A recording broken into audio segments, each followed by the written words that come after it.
Oi pessoal, tudo bem? Estou de volta mais uma semana para mais um vídeo sobre Fórmula 1.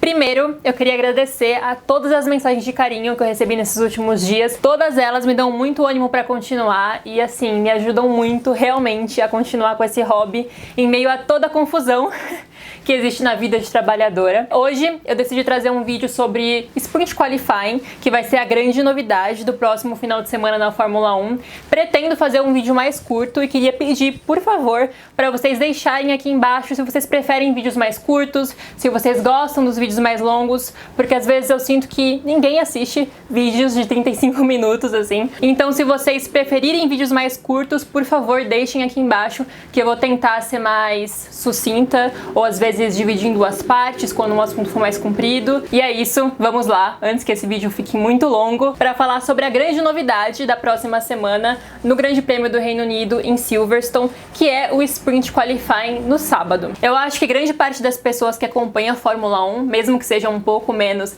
já ouviu falar desse termo, mas caso você nunca tenha ouvido, vou explicar do zero como vai funcionar esse final de semana por completo, de sexta-feira a domingo. Na sexta-feira, em vez de a gente ter treino livre 1 e treino livre 2, como tem hoje em dia, vai ter o treino livre 1 e depois já vai ser o classificatório. O classificatório como a gente vê no sábado, com Q1, com Q2 e com Q3. O treino livre 1 vai continuar basicamente a mesma coisa que é hoje em dia, 60 minutos. O que muda um pouco é que as equipes vão ser obrigadas a usar dois jogos diferentes de pneus.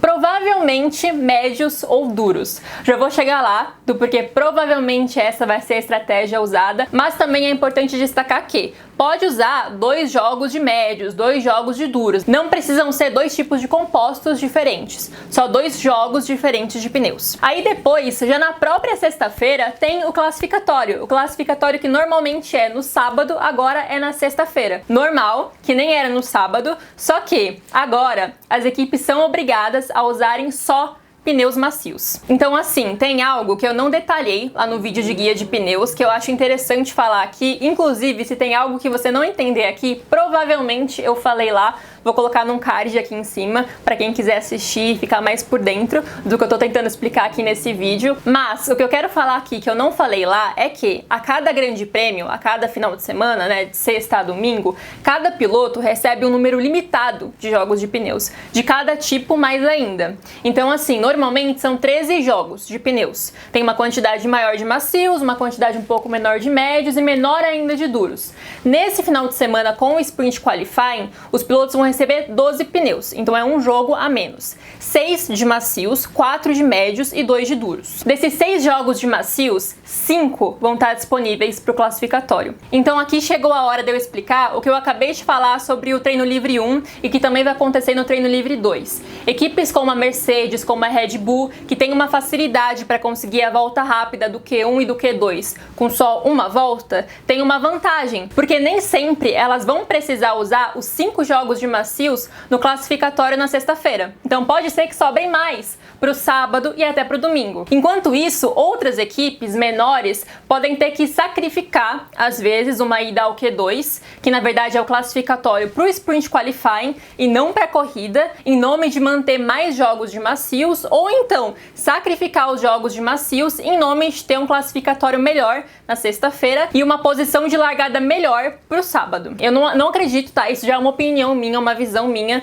mas eu não acredito que isso vai mudar muito na disputa Red Bull Mercedes, mas que vai influenciar bastante ali no meio de grid e nas equipes menores que estão lutando para conquistar um ponto. Mas enfim, já tô divagando aqui sobre coisas sem nem explicar como funciona a Sprint Qualifying.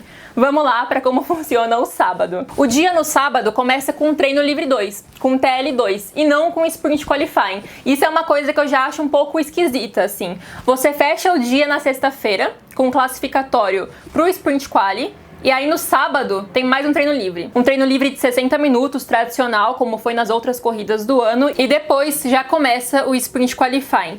Para quem acompanha a Fórmula 2, talvez esse formato não seja tão estranho assim. Inclusive, pretendo fazer um vídeo sobre Fórmula 2, assim. Se alguém tiver interesse também, deixa aqui embaixo, porque é uma categoria muito legal. Às vezes eu acho mais legal do que Fórmula 1, assim. É difícil você ver uma corrida ruim.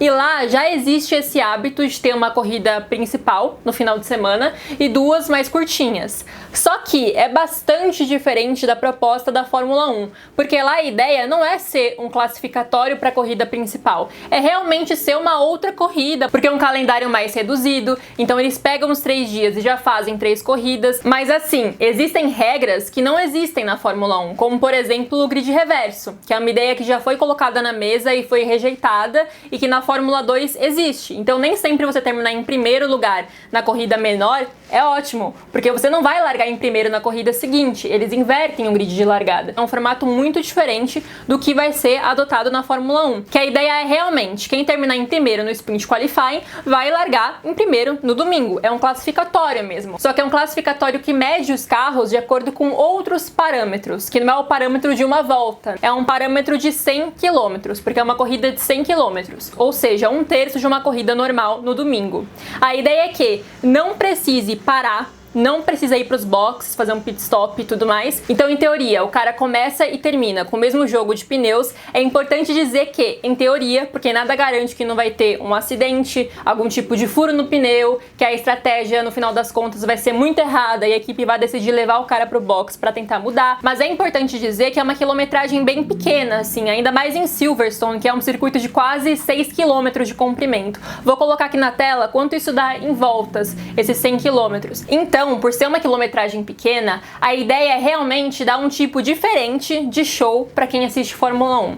Um tipo de show em que tudo é resolvido na pista. A gente pode esperar imensas mudanças em relação ao domingo. Considerando isso, considerando que tudo vai ser resolvido na pista, eu acho que aqui o que a gente pode pensar é 100 km, ter uma corrida curta, ter esse spoiler de como vai ser no domingo, pode ser bom para alguns carros, porque tem menos voltas para você ter que batalhar por posição. Então ali você consegue talvez manter um carro que é melhor que o seu atrás, porque é uma corrida mais curta, que numa corrida muito longa você não conseguiria. Por exemplo, o Norris manter o Lewis Hamilton atrás na corrida passada. Ao longo do tempo, com os carros dos dois em condições normais de temperatura e pressão, o Lewis acabaria passando o Norris. Mas, numa corrida de 100 km, pode ser que não, sabe? Porque ali o Norris conseguiria talvez usar a tática dele, ele é muito bom de defender posição, né? Esse ano ele tá mostrando mais ainda isso, que isso é uma capacidade que ele tem. Talvez ele conseguisse ali manter o Lewis mais tempo, porque 100 km é bem mais possível. Ele não precisaria parar, ele não precisaria se preocupar com deixar o pneu sem borracha nenhuma, porque isso inclusive é uma coisa assim extremamente importante para dizer sobre Sprint Quali, que o pneu que tiver mais voltas, a equipe tem que devolver para Pirelli. Então assim, basicamente, eles podem acabar com o pneu que eles usarem no Sprint Quali, porque esse pneu vai ser devolvido para Pirelli. Então, eles pouparem o pneu que eles usarem no Sprint Quali, se for o pneu que tiver mais voltas no final de semana, né, na sexta e no sábado, não faz sentido nenhum. Porque o pneu que eles mais tiverem usado entre sexta e sábado tem que ir de volta para fabricante. E provavelmente vai ser o pneu do Sprint Quali, né? Já que são 100 km ali, provavelmente rodando com o mesmo pneu. Mas, levantando o outro lado de pilotos que eu acho que podem ser prejudicados por esse novo formato, queria falar dos caras que normalmente são conhecidos por ter largadas ruins, como é o caso, por exemplo, do George Russell. No caso dele, é muito específico, eu acho, assim, mas é o exemplo mais latente, mais fácil, eu acho, de analisar. Que ele é um cara que normalmente vai muito bem no sábado, porque ele consegue tirar muita coisa do carro não tão bom e não tão equilibrado da Williams numa volta rápida, mas aí chega no domingo e o ritmo de corrida de um carro que não é tão equilibrado é completamente diferente do que é numa volta rápida, né? Você conseguir manter aquele carro ali rendendo por 60 voltas, 70 voltas, né? Dependendo de qual circuito for. Mas aí, falando de Sprint Quali, vamos dizer que ele tem uma sexta-feira muito boa e ele classifica em 11º, 12º pro Sprint Quali. E aí ele tá rodeado de Ferrari, às vezes, de uma McLaren. Se ele tiver uma largada ruim, em que ele perde 3, 4 posições, a chance dele conseguir correr rápido o suficiente para recuperar posições a tempo, porque são só 100 km, diminui, certo? O que eu acredito que vai ser popular entre várias pessoas que assistem Fórmula 1, que não gostam de outras variantes influenciando muito ali no resultado na pista.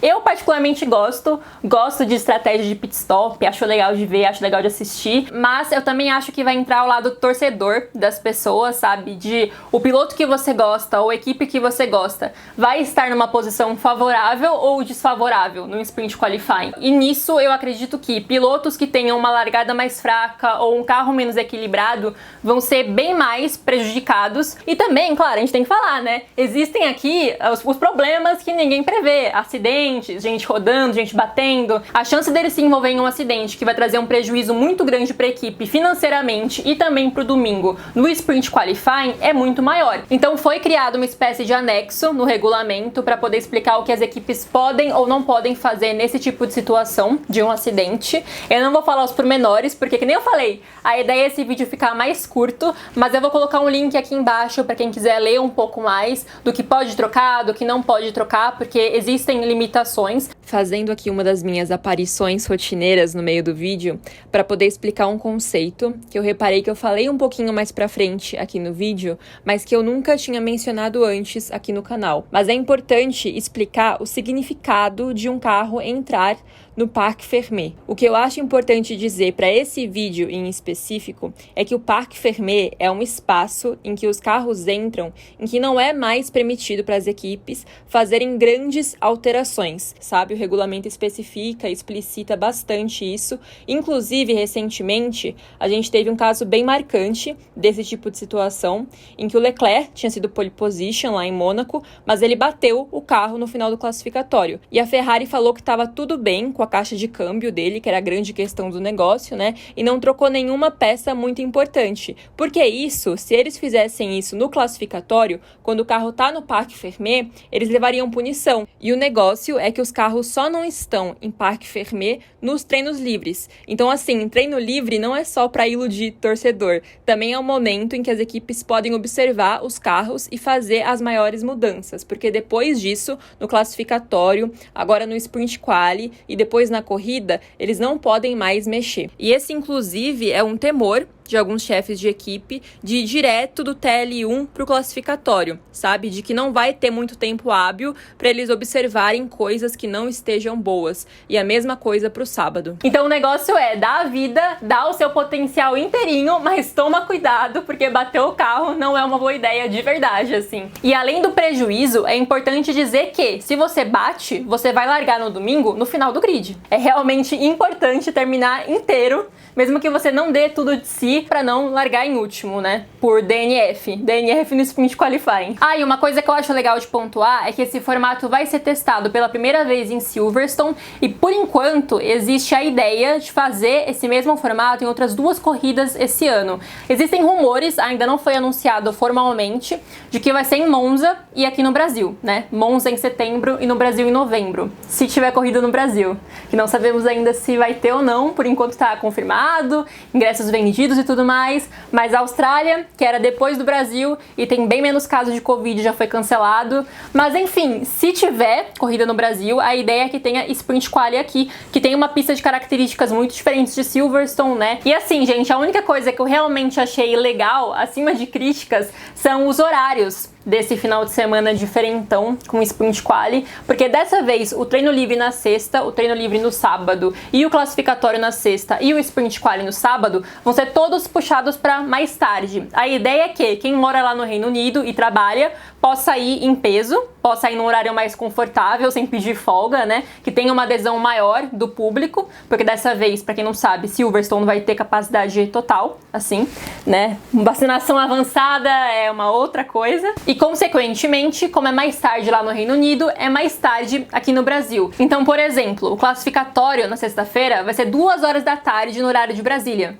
E aí no sábado o sprint quali é 12h30 no horário de Brasília. Muito mais confortável, muito mais a prova de quem reclama que na Fórmula 1 tudo acontece muito cedo, inclusive eu que não acordo mais no auge dos meus 24 anos pra assistir TL1 6h30 da manhã, assim, não tenho mais idade e capacidade mental pra isso. E aí no domingo também a corrida é 1 hora mais tarde, é 11 horas da manhã. Então tudo fica muito mais confortável, muito mais trabalhador friendly. E caso não tenha ficado claro, não existe mais TL TL3, não existe mais treino livre 3 nesse formato de final de semana, assim. Inclusive, por isso, eles diminuíram um set de pneus, um jogo de pneus, porque afinal não tem mais TL3, onde teoricamente eles usariam 2 jogos. Outras observações que eu acho que são importantes. Um Sprint Qualifying vai ter entre 25 e 30 minutos, dependendo do tempo de volta e tudo mais. E outra coisa que eu acho muito importante, que muda muito pro domingo, é que agora todo mundo vai ter escolha livre de pneus. Eu comentei isso também em outro vídeo. Os 10 primeiros, os que vão pro Q3, tem que largar com o mesmo pneu que eles fizeram a volta mais rápida no Q2. E isso agora não vai mais existir pro domingo, já que eles vão usar o classificatório da sexta já no sábado. E aí no domingo, o da sexta-feira não vale mais de nada. Então a escolha de pneus pro domingo é livre. E isso eu acho que é um ponto de complicação, assim, de dar nó na cabeça de quem assiste e na cabeça dos engenheiros, que tem que analisar o final de semana por completo. Porque na sexta, por exemplo, no classificatório tradicional, com Q1, Q2 e Q3, não tem a preocupação de qual pneu que eu vou usar para chegar melhor no domingo, qual pneu que eu vou usar para poder ficar melhor em comparação com o meu adversário direto. Não existe mais isso, porque todo mundo tem que correr com macio. E aí no sábado, no Sprint Quali, não é obrigatório largar com o mesmo pneu que você usou no classificatório na sexta. Então já muda totalmente. E aí o seu classificatório real oficial é um mini domingo. Então a equipe tem que pensar no ritmo de corrida, já tem que pensar em vai largar no lado sujo da pista ou não, em coisas que teoricamente só viriam um dia depois e com mais dados. E aqui falando de um ponto que alguns fãs também levantaram de premiação. Acaba sendo importante também porque tem uma premiação de pontos, mas só para os 3 primeiros colocados. O primeiro colocado leva 3 pontos, o segundo leva 2 e o terceiro leva 1. Então a zona de pontuação é bem mais reduzida assim, e não tem cerimônia de pódio, que é uma coisa que algumas pessoas questionaram, que ia perder a magia caso tivesse uma cerimônia de pódio já no sábado, porque afinal o negócio legal do domingo é ter toda aquela cerimônia. Então assim, para você que gosta e que espera que a premiação especial continue só no domingo, vai continuar assim. O que vai acontecer é uma premiação especial ali no Parque Fermé, que é onde os carros estacionam nas plaquinhas depois que a corrida acaba, que é mais ou menos parecida com a cerimônia de hoje em dia pro pole position, da entrega do mini pneuzinho, assim. E assim, né, querendo ou não, 3 pontinhos, se o pessoal se mata pra conseguir 1 pontinho da volta mais rápida, imagino que 3 pontinhos não fariam. Por mais que assim, na minha humilde concepção, eu acho que simplesmente o Max Verstappen vai ganhar com o pé nas costas, assim, sem nenhuma ameaça, e que nada vai ser diferente, e que esse ano a Red Bull vai empilhar pole position, sendo em sprint quali, ou seja, em classificatório normal, porque aquele motor da Honda é insuperável e a Mercedes não está conseguindo fazer mudanças que consigam fazer o carro dele se equiparar com a potência daquele carro da Red Bull, mas a esperança é a última que morre. E assim, né, novidade, eu acho que é um negócio que a gente realmente só pode julgar depois de experimentar, depois de ver como acontece. Então vou deixar as minhas impressões sobre é bom, é ruim, não faz nem cócegas pra mudar, só atrapalha, pra depois que a gente vê o Sprint Quali em ação. E também não existe nenhuma garantia de que esse formato vá continuar em 2022, vá ser expandido para outras corridas. É um teste mesmo. É importante dizer que quem organiza a Fórmula 1 tem interesse de que cada vez mais a categoria seja um produto comercialmente interessante. E para isso, frequentemente, eles propõem mudanças que vão agitar as colocações do campeonato, que poderiam proporcionar vencedores diferentes talvez, ou realmente só despertar a curiosidade de quem assiste e às vezes não gosta do classificatório e agora vai ter um sábado diferente que vale alguma coisa realmente de pontos. Então assim, é mais uma tentativa de fazer o produto mais interessante para o público e consequentemente comercialmente falando, mas pode ser que tenha uma rejeição imensa, que não dê certo, que seja considerado um fracasso. E assim, não vai ser a primeira vez que isso aconteceu. Em 2016, quem viveu sabe, eles inventaram um negócio que se chamava Elimination Qualifying, que era assim, o Q1 tinha 15, 16 minutos, agora não lembro exatamente, e aí depois de uns 7 minutos que tinha começado a sessão de classificação, eles começavam a eliminar os carros a cada 90 segundos, era assim, absurdo. Na época tinha 22 carros, tinha uma equipe a mais do que tem hoje em dia, e era assim, depois de 7 minutos, a cada 90 segundos o carro que tinha o pior tempo naquele momento era eliminado. Ou seja, tipo, não iam os 22 carros até o final da sessão de classificação. Eles testaram isso em 2 etapas, começou na Austrália, começou no começo do calendário, e foi assim, simplesmente, extremamente rejeitado por todo mundo, pelos fãs, pelas equipes, pelos pilotos. Todo mundo achou que aquilo não fazia sentido, que não ajudava a mostrar os potenciais dos carros, que era anti-automobilismo, e aí depois de 2 etapas eles simplesmente desistiram dessa ideia, assim. É importante dizer que antes deles implementarem novidades, eles precisam de aprovação das equipes. As equipes aprovaram o Sprint Qualifying, por exemplo, mas a gente sabe que na teoria é uma coisa, na prática é outra, né? Os chefes de equipe parecem animados com a ideia do Sprint Qualifying, acham que é uma ideia interessante para poder mexer um pouco ali na lógica das coisas, mas pode ser que na prática seja um negócio extremamente antiproducente, sabe? Então existe sim a possibilidade de que essa mudança, de que essa nova ideia não vá pra frente, e é bom manter isso na cabeça quando a gente for assistir agora no próximo final de semana, pra gente poder ficar um pouco mais tranquilo, caso não pareça promissor, caso o nosso favorito não vá bem, e por isso a gente fale, pelo amor de Deus, chega de Sprint Qualifying, é um teste. Vamos respirar fundo, vamos esperar e botar na cabeça que testes de novos formatos sempre vão existir, e tudo que a gente enxerga, as equipes também enxergam, e várias vezes elas conseguem interceder para mudar. E é isso, esse foi o vídeo de hoje. Queria pedir opiniões de vocês aqui embaixo, se vocês acham que Sprint Qualifying vai ser legal ou não, quem vai ser beneficiado, quem vai ser prejudicado, se isso pode ajudar ou atrapalhar o campeonato de XYZ piloto. Queria pedir também, como sempre, sugestões, porque eu anoto todas e um dia elas vão sair do papel. Críticas construtivas também, sempre muito bem-vindas, e que vocês se inscrevam, curtam, compartilhem, façam tudo que pode me ajudar aqui para crescer o canal. Ah, e qualquer dúvida também que tenha ficado sobre esse assunto, por favor, comentem aqui embaixo ou me chamem nas minhas redes sociais que eu respondo, assim, sem nenhum problema. Por hoje é isso. A gente se vê em breve. Um beijo!